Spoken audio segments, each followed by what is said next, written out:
On Monday, a new report from the UN's Intergovernmental Panel on Climate Change dropped, and it's not great.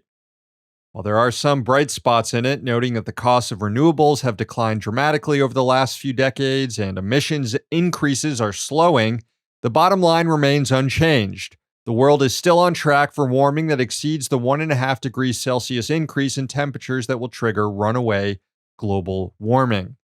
Instead of limiting temperature rise to 1.5 degrees, the planet is headed for warming of over 3 degrees Celsius by the end of the century.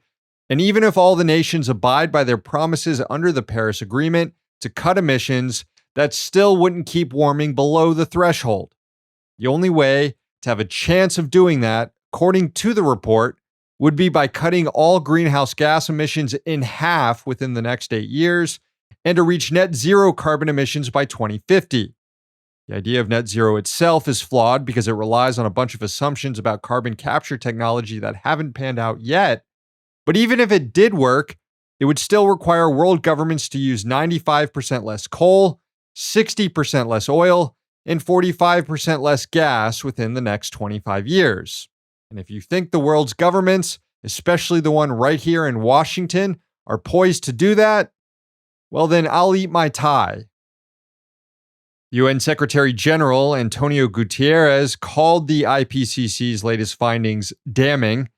He added in a statement, quote, "This report of the Intergovernmental Panel on Climate Change is a litany of broken climate promises. It is a file of shame cataloging the empty pledges that put us firmly on track towards an unlivable world." Well, not to be a total downer, because there is still time to stop the trolley of global warming from running over every living thing on the planet. But that would require a slight reduction in profits for capitalists, and that's simply not allowed.